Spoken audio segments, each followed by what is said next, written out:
Ma mère le dit avec autant de désinvolture que si elle parlait de la météo. On va faire une pause ce Noël sans les enfants. J'étais debout dans ma cuisine, mon téléphone à la main, regardant mon fils de 3 ans étaler du glaçage sur un biscuit en pain d'épices, pendant que ma fille de 5 ans parlait du sapin de grand-mère.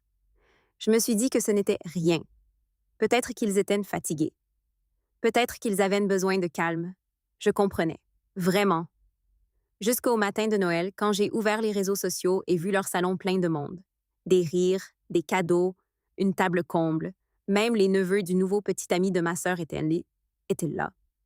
C'est à ce moment-là que j'ai pris en photo le cadeau que j'économisais depuis des mois et que je l'ai envoyé à mon père. 40 minutes plus tard, quelqu'un a frappé à ma porte. Je m'appelle Eleanor, et s'il y a un rôle que j'ai joué toute ma vie, c'est celui de celle qui empêche tout de s'effondrer. La réparatrice, le tampon, la fille dont on dit « Ne t'inquiète pas pour elle, elle gère ». Je ne me suis pas portée volontaire pour ce rôle. Il m'est simplement tombé dessus, et je ne l'ai jamais posé. J'élève mes 2 enfants seuls. L'un vient tout juste de sortir des couches.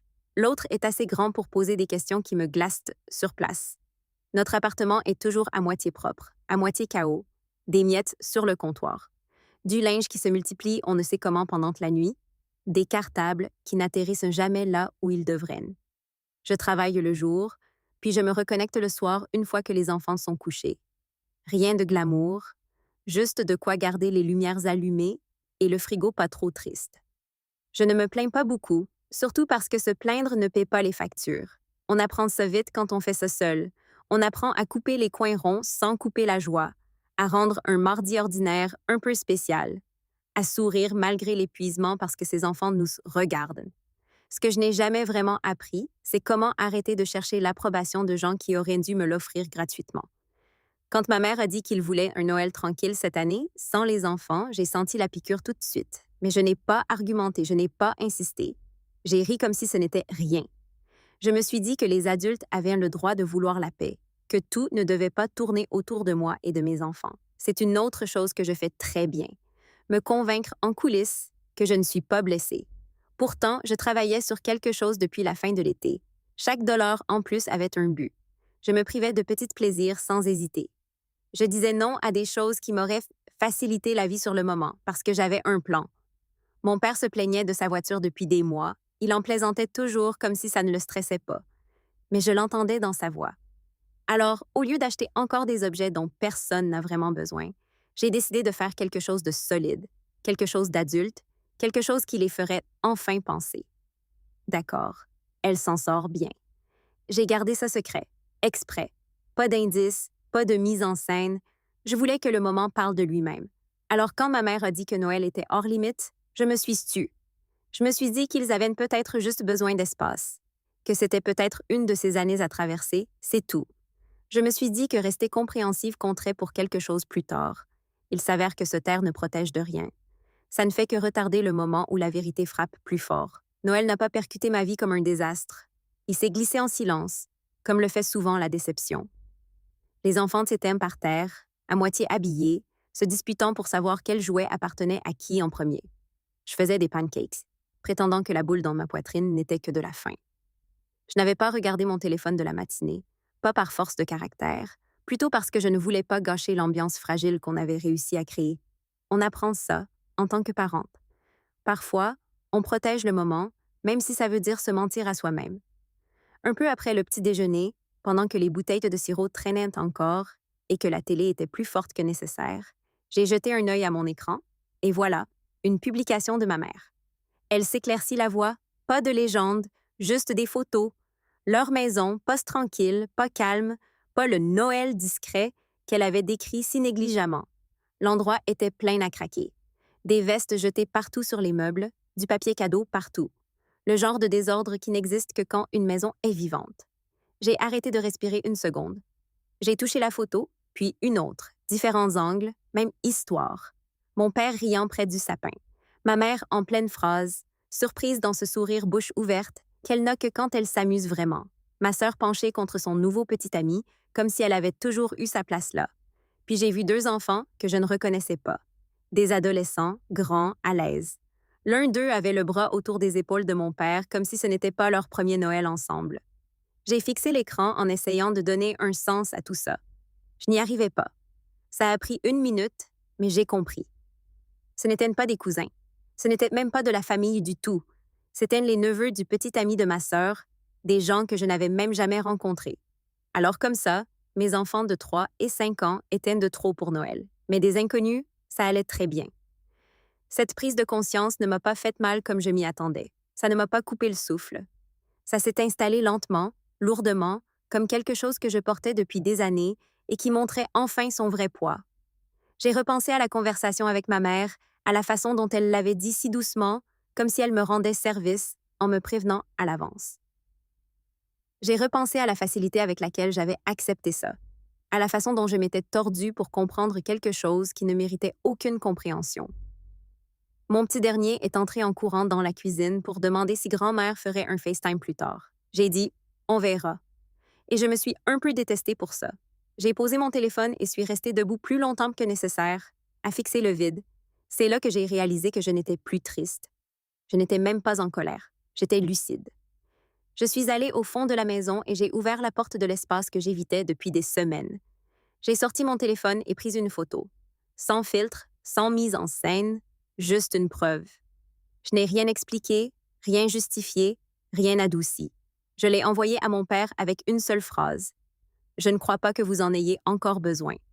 Puis je suis retournée au salon m'asseoir par terre avec mes enfants. Je les ai aidés à ouvrir une autre boîte. J'ai ri quand quelque chose s'est cassé immédiatement. Le monde ne s'est pas effondré. Le plafond ne m'est pas tombé sur la tête pour la première fois de la matinée. Mes mains étaient fermes. Exactement 40 minutes plus tard, on a frappé fort, vite, avec insistance. Je n'ai pas sursauté. Je ne me suis pas précipitée. Je savais simplement que ce qui se trouvait de l'autre côté de cette porte allait prouver que j'avais eu raison depuis le début. Je n'ai pas ouvert la porte tout de suite. Pas parce que j'avais peur, pas parce que je ne savais pas qui c'était. Je le savais. Je l'avais su à la seconde où j'avais envoyé ce message. J'avais juste besoin d'un moment pour être sûre de ne pas retomber dans le même vieux rôle. Celui où je m'excuse en premier, où j'explique tout et où je finis, allez savoir comment, par me sentir coupable d'avoir réagi à quelque chose que je n'avais même pas causé. Alors je suis restée où j'étais. J'ai ramassé quelques jouets par terre, redressé une couverture, fait ces petites choses banales qui vous ancrent quand votre cœur bat un peu trop fort. Mes enfants étaient dans l'autre pièce, en train de se disputer pour savoir quel dessin animé regarder ensuite, complètement inconscients que quelque chose venait de changer. Les coups ont repris, plus fort. Pas paniqués, pas inquiets, juste impatients, comme si on perdait leur temps. Ce bruit a réveillé quelque chose en moi. Ça m'a rappelé à quelle vitesse ils s'étaient précipités dès que quelque chose qu'ils voulaient était soudain hors de portée. 40 minutes leur avaient suffi pour traverser toute la ville quand ça comptait pour eux. Je ne me souvenais pas de la dernière fois où ils avaient fait cet effort pour mes enfants. J'ai pris une respiration et suis allée à la porte. Mon père se tenait là, la mâchoire serrée. À côté de lui, Dylan, le petit ami de ma sœur, les mains enfoncées dans ses poches de veste, le regard fuyant. Il avait l'air de quelqu'un qui n'avait pas prévu de faire partie de tout ça, mais qui ne détestait pas en profiter. Mon père n'a pas pris la peine de faire la conversation. Il m'a demandé ce que voulait dire ce message. Je n'ai pas élevé la voix, je ne les ai pas invités à entrer. Je me suis juste appuyée contre le chambranle et j'ai laissé le silence s'étirer un peu plus longtemps que confortable. Il l'a comblé immédiatement, comme toujours. Il a dit que le cadeau n'était plus nécessaire maintenant, que les choses avaient changé, que Kendra et Dylan parlaient de construire un avenir ensemble et que quelque chose de fiable les aiderait vraiment à démarrer. Il disait ça comme s'il réarrangeait des meubles, comme si ce n'était qu'une question de logistique, comme si j'étais censée hocher la tête et m'écarter. J'ai regardé au-delà de lui un instant, vers la rue, juste pour m'assurer d'être pleinement présente pour ça. Puis je l'ai regardé et je lui ai posé une question simple. « Tu te souviens de m'avoir dit de ne pas amener mes enfants pour Noël? » Il a balayé ça d'un geste. Il a dit que ce n'était pas de ça qu'il s'agissait. Il a dit que je mélangeais tout. Il a dit que j'étais en train d'être émotive. Ce mot, émotive. Je lui ai dit que je n'étais pas émotive. J'étais observatrice. Je lui ai dit que j'avais vu mes enfants poser des questions auxquelles je ne pouvais répondre sans mentir. Je lui ai dit que j'avais vu qui était le bienvenu dans cette maison et qui ne l'était pas. Dylan a changé de poids d'un pied sur l'autre, toujours sans me regarder. Mon père a soupiré comme si j'étais difficile. Il a dit que les familles font des sacrifices, que les cadeaux sont censés rapprocher les gens. que je réagissais de façon excessive à un malentendu. C'est là que j'ai secoué la tête. Je lui ai dit qu'il n'y avait pas de malentendu. Il y avait eu une décision, et que j'en avais enfin prise une, moi aussi. Je ne leur devais aucune explication. Je ne leur devais pas le cadeau, et je ne leur devais certainement pas un accès à ma vie juste parce que ça les arrangeait. Je leur ai dit de partir.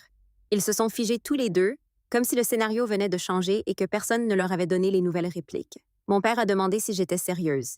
J'ai dit oui, calmement, clairement. Quand j'ai fermé la porte, il n'y a pas eu de cris, pas de derniers émots dramatiques, juste un silence lourd et stupéfait de l'autre côté. Pour la première fois, j'ai réalisé quelque chose d'important. Dire non ne me faisait pas sentir cruelle. Ça me faisait sentir équilibrée. La maison est devenue silencieuse après leur départ. Pas un silence paisible. Ce genre de silence creux où chaque bruit semble trop fort parce qu'il n'y a plus rien en dessous. J'ai verrouillé la porte, poussé le verrou et suis restée debout plus longtemps que nécessaire, à guetter des pas qui ne revenaient pas. Les enfants s'étaient encore réveillés, blottis sur le canapé comme si de rien n'était. Je me suis assise avec eux, j'ai hoché la tête au bon moment, j'ai ri quand ils riaient. Les réflexes de parents ont pris le relais. On ne pose pas le poids devant eux. On le pose plus tard, quand personne ne regarde. Cette nuit-là, j'ai à peine dormi. Un peu avant l'aube, j'ai enfilé un sweat à capuche et je suis sortie sortir les poubelles. Elles reniflent. L'air était vif et silencieux, le genre qui fait sentir le monde comme en pause. Je ne pensais à rien de particulier, je suivais juste la routine. C'est là que je l'ai vue. La voiture n'avait pas l'air anormale au début, juste un peu de travers, comme fatiguée. Je me suis approchée, plissant les yeux dans la pénombre, espérant encore à moitié que j'imaginais tout. Je n'imaginais rien. Les 2 pneus arrière étaient à plat, pas usés, pas crevés naturellement, détruits, des coupures nettes, assez profondes pour qu'il n'y ait aucun doute sur ce qui s'était passé. Ce n'était pas de la malchance, c'était un message. Je suis restée plantée là, à fixer ça plus longtemps que je n'ose l'admettre. Pas de cris, pas de larmes, juste cette froide compréhension qui s'installait à nouveau. Voilà ce qui arrive quand on dit non. Ce n'était pas une question de pneus, c'était une question de punition, de me rappeler où ils pensaient que j'avais ma place. Cette limite que j'avais tracée, ils essayaient de l'effacer. Je n'ai appelé personne. Je n'ai pas réveillé les enfants. Je n'en ai pas parlé, ni posté quoi que ce soit, ni prévenu une amie, ni fait quoi que ce soit de dramatique. Je suis rentrée, j'ai fait du café et j'ai attendu que la journée commence comme toujours. Plus tard, j'ai payé la dépanneuse, payé de nouveaux pneus. Les chiffres se sont additionnés vite. De l'argent censé s'étirer un peu plus a disparu dans l'urgence. Je l'ai noté dans mon carnet sous « Urgence voiture » et j'ai continué. Je n'ai pas appelé ça de la vengeance. Je n'en avais pas besoin. Je savais ce que c'était. Cet après-midi-là, mon père m'a écrit. Pas des excuses, pas de l'inquiétude, juste un message désinvolte demandant si je m'étais calmée et si on pouvait discuter comme des adultes. J'ai fixé l'écran, puis j'ai posé mon téléphone face contre le comptoir. C'est là que j'ai réalisé quelque chose d'important. Ils n'étaient pas choqués que j'ai dit non. Ils étaient choqués que ça tienne. Ils s'attendaient à de la colère qu'ils pourraient ingérer, à des larmes qu'ils pourraient balayer, à de la culpabilité qu'ils pourraient tordre à leur avantage. Ce à quoi ils ne s'attendaient pas, c'était le silence, la constance, des conséquences qui ne demandaient pas la permission. Au moment où les enfants sont allés se coucher, je me sentais de nouveau solide. Pas fière, pas triomphante, juste stable, comme si j'avais enfin arrêté de me préparer à un choc. Quoi qu'il arrive ensuite, je savais une chose avec certitude. Je ne reculerais pas. Après le remplacement des pneus, une fois que la voiture a arrêté de pencher comme si elle avait été blessée, la vie ne s'est pas calmée comme par magie. Elle est devenue plus silencieuse, mais pas d'une manière réconfortante. Plutôt comme ce silence qu'on remarque quand un bruit constant s'arrête enfin et qu'on réalise à quel point il était fort tout ce temps. Les jours ont passé. Pas d'appel, pas d'excuses, pas de « hé » à propos de l'autre soir. Juste de l'espace. Puis l'appel est arrivé.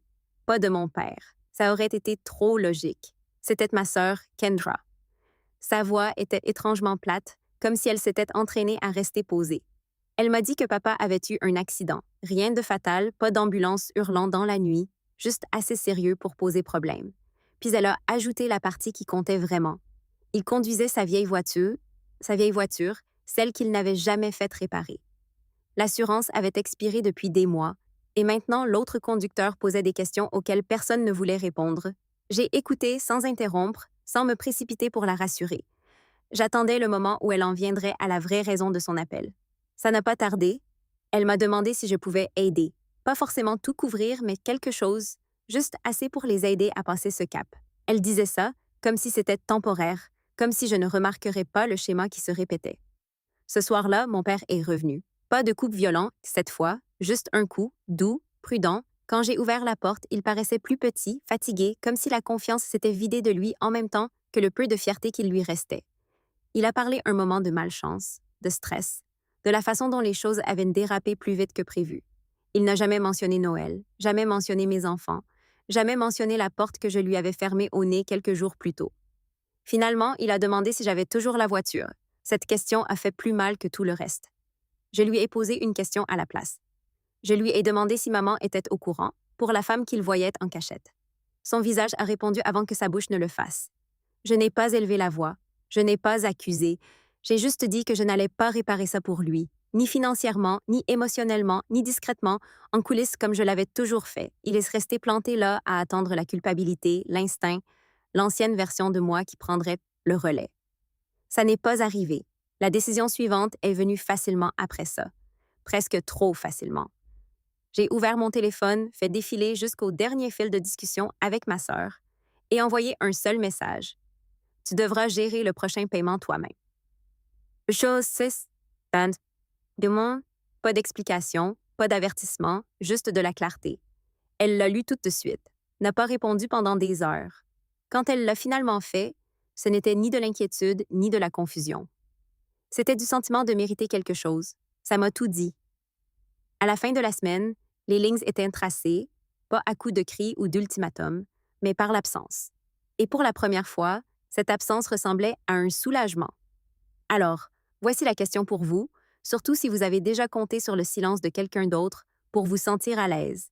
Que se passe-t-il quand la personne qu'on a sous-estimée arrête enfin de se justifier?